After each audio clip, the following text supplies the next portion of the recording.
Selamat datang kembali di sesi eksplorasi mendalam kita. Hari ini kita bakal fokus ke bab 11 dari buku The McKinsey Way. Nah, ini bagian yang penting banget.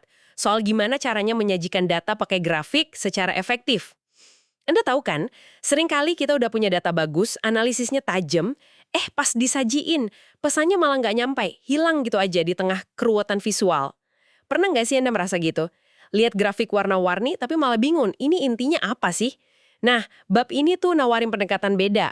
Pendekatan yang ya intinya kejernihan sama kesederhanaan ala McKinsey. Ini bukan cuma soal bagus-bagusan tampilan loh, tapi gimana cara Anda menjual solusi biar temuan Anda itu gampang dipahami dan diterima. Yuk, kita bedah bareng. Tepat sekali. Ini benar-benar inti filosofi komunikasi McKinsey. Buat mereka, grafik itu bukan sekedar hiasan slide presentasi. Jauh dari itu, grafik itu alat komunikasi primer. Tujuannya cuma satu, nyampein wawasan kunci sejelas mungkin. Titik. Jadi, ini bukan pamer skill teknis bikin grafik canggih ya, tapi soal efektivitas pesannya itu loh. Ingat deh, landasan kerja McKinsey itu kan fakta, struktur, sama hipotesis. Nah, grafik jadi cara visual utama buat ngebuktiin hipotesis tadi pakai fakta yang terstruktur. Jadi, ya kejernihan sama dampak pesan itu segalanya. Kalau audiens nggak langsung ngeh maksud grafik Anda dalam hitungan detik, wah, itu grafiknya gagal. Oke. Bab ini memang kelihatan banget ya menekankan ketergantungan McKinsey sama grafik. Bahkan disebutin ada buku panduan khusus, Say It With Charts oleh Jean Zelazny. Katanya ini udah kayak kitab suci visualisasi data di sana. Ini kayaknya bukan cuma soal suka atau nggak suka ya, tapi udah bagian dari cara mereka mikir dan komunikasi. Kenapa sih visualisasi ini bisa sepenting itu buat mereka? Oke, ada beberapa alasan sih. Pertama, ya efisiensi. Klien sama mitra McKinsey kan orang sibuk semua tuh. Mereka perlu nangkep inti masalah dengan cepat.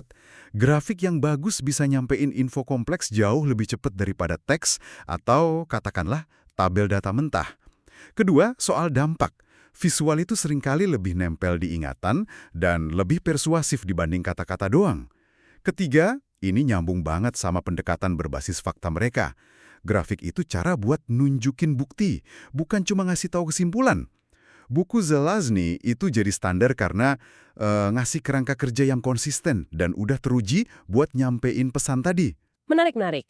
Dan pilar utama filosofi visualisasi mereka, seperti yang Anda sebut tadi dan ditekankan di bab ini ya, itu kesederhanaan yang radikal. Aturan emasnya, satu pesan per grafik. Ini kedengeran simpel banget, tapi mungkin prakteknya nggak segampang itu ya. Kenapa aturan ini jadi penting banget? Nah, aturan satu pesan per grafik ini krusial banget. Tujuannya ya buat menghindari kebingungan dan mastiin fokus. Otak kita kan gimana ya, kapasitasnya terbatas buat proses informasi baru barengan. Kalau satu grafik coba nyampein banyak hal, misalnya tren penjualan, perbandingan profitabilitas antar divisi, plus proyeksi ke depan, wah, audiens pasti kewalahan. Mereka bisa jadi nggak tahu mesti fokus kemana. Atau lebih parah lagi malah narik kesimpulan yang salah. Ini soal cognitive load lah, beban kognitif. Dengan dibatasi satu pesan, Anda itu ngontrol narasinya. Anda mastiin audiens paham poin kunci yang Anda mau mereka ambil dari data itu. Jadi ini bukan cuma soal jelas, tapi juga soal, persuasi. Anda kayak memandu pikiran audiens gitu. Jadi ini kayak sengaja disederhanain biar fokusnya lebih kuat gitu ya.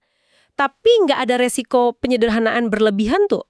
Mungkin ada nuansa atau konteks penting yang malah hilang kalau kita terlalu kaku sama satu pesan. Itu pertanyaan bagus, valid banget. Tentu ada potensi itu kalau diterapin secara membabi buta. Kuncinya itu ada di desain keseluruhan presentasi atau dokumennya. Satu grafik mungkin fokus ke satu pesan, tapi grafik berikutnya bisa aja nyorot aspek lain. Atau mungkin ada teks pendamping yang ngasih konteks tambahan. McKinsey itu jago banget nyusun alur cerita yang logis lewat serangkaian grafik dan slide. Jadi, satu pesan per grafik itu bukan berarti nggak baikan kompleksitas, tapi lebih ke mecah kompleksitas itu jadi bagian-bagian yang lebih gampang dicerna, disajiinnya berurutan buat ngebangun pemahaman yang utuh. Kayak nyusun puzzle gitulah, satu kepingan jelas dulu per waktu, bukan melempar semua kepingan sekaligus ke Anda. Oke, masuk akal. Terus gimana cara praktis mereka nerapin prinsip satu pesan per grafik ini? Bab ini kan nyorot banget penggunaan lead atau judul di bagian atas grafik. Bisa dijelasin lagi soal ini? Kayaknya ini lebih dari sekedar judul biasa ya? Betul sekali. Lead ini bukan cuma deskripsi data kayak misalnya grafik penjualan tahunan 2020-2023. Itu kan nggak ngasih wawasan apa-apa ya. Lead versi McKinsey itu sebuah kalimat interpretatif, satu kalimat aja, yang nyimpulin poin utama atau implikasi dari data yang ditampilin. Jadi dia kayak headline berita gitu buat grafik Anda. Dia ngasih tahu audiens apa yang harus mereka pikirkan tentang data itu, kesimpulan kunci apa yang mesti diambil. Contohnya, daripada nulis profitabilitas per divisi, lead-nya bisa jadi divisi X jadi kontributor utama kerugian operasional perusahaan tahun lalu.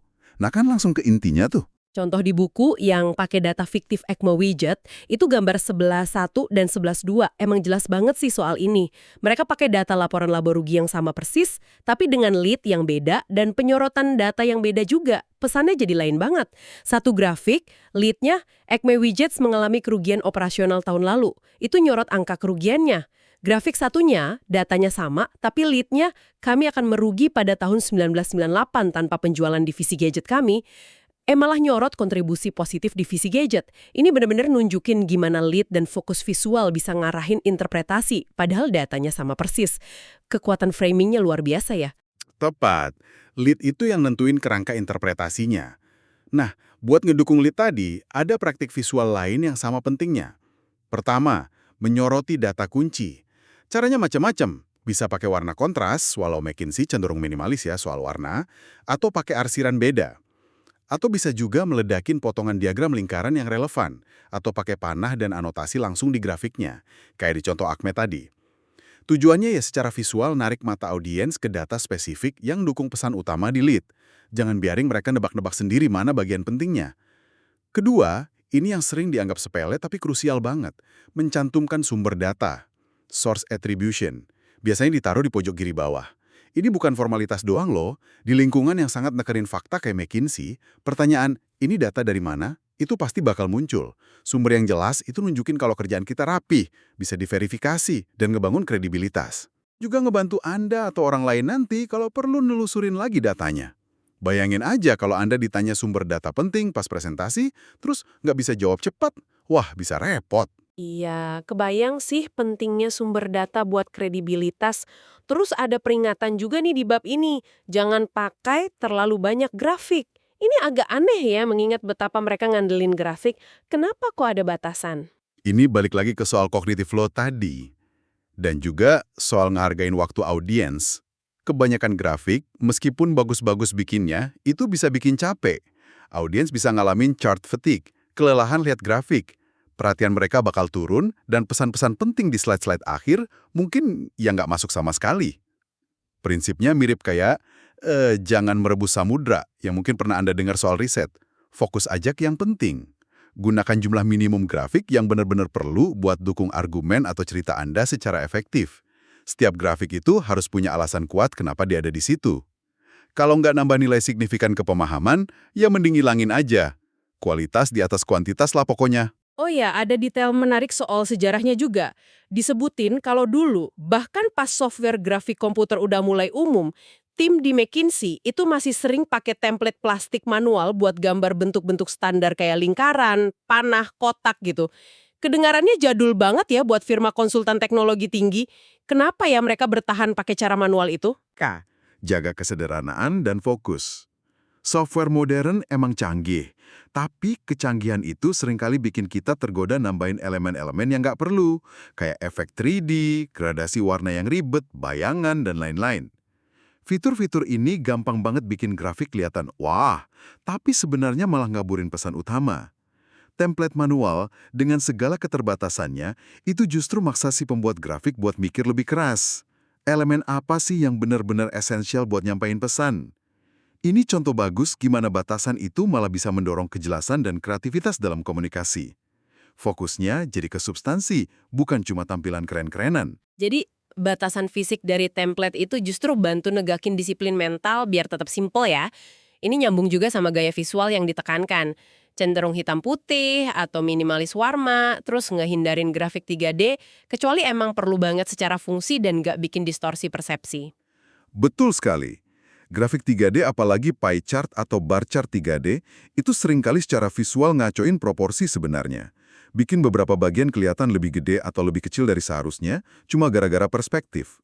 Warna yang kebanyakan juga bisa ngalihin perhatian dari datanya itu sendiri. McKinsey milih gaya yang bersih, fungsional, profesional. Tujuannya biar mediumnya si grafik itu sendiri nggak ngalahin pesannya. Pesan itu raja, visual itu pelayannya. Jangan kebalik. Oke. Nah, setelah kita bahas prinsip dasar sama praktik umumnya, yuk kita masuk ke salah satu senjata andalan visualisasi data McKinsey yang katanya jarang ditemuin di tempat lain. Waterfall chart atau grafik air terjun. Bab ini bilang ini cara yang efektif banget buat nunjukin alur kuantitatif. Gimana sih cara kerjanya? Saya penasaran nih, kayaknya alat yang kuat ya. Iya, waterfall chart ini emang berguna banget buat nunjukin gimana sebuah nilai itu berubah dari titik A ke titik B. Lewat serangkaian penambahan sama pengurangan. Bayangin aja Anda mau jelasin perubahan laba bersih dari tahun lalu ke tahun ini gitu ya. Anda mulai dengan sebuah kolom yang nunjukin laba bersih awal, itu titik A. Terus, setiap faktor positif yang nambahin laba, misalnya pendapatan naik, ada pendapatan bunga, itu digambarin sebagai kolom yang ngambang dan naik dari puncak kolom sebelumnya. Sebaliknya, tiap faktor negatif yang ngurangin laba, misalnya biaya bahan baku naik, biaya operasional, pajak, itu digambarin sebagai kolom ngambang juga, tapi turun dari puncak kolom sebelumnya. Nah, tiap kolom ngambang ini nunjukin besarnya perubahan dari faktor itu. Akhirnya, posisi puncak atau dasar kalau negatif dari kolom terakhir itu bakal sejajar sama kolom akhir yang nunjukin laba bersih akhir, si titik B. Anda juga bisa masukin subtotal loh di tengah-tengah alur. Kalau mau nyorot titik antara yang penting, misalnya nunjukin laba kotor sebelum ngitung biaya operasional. Jadi kayak visualisasi perjalanan angka gitu ya, langkah demi langkah. Intuitif banget sih buat lihat kontribusi positif sama negatifnya secara kepisah gitu. Bab ini nyebutin fleksibilitasnya bisa buat data statis kayak laporan laba rugi. Contoh ECMI tadi kan intinya waterfall chart simple ya, nunjukin komponen laba rugi atau neraca, tapi juga kuat banget buat data dinamis kayak perubahan deret waktu atau arus kas. Bisa kasih contoh aplikasi lain nggak yang mungkin relevan buat pendengar kita? Oh, tentu. Fleksibilitasnya emang luar biasa.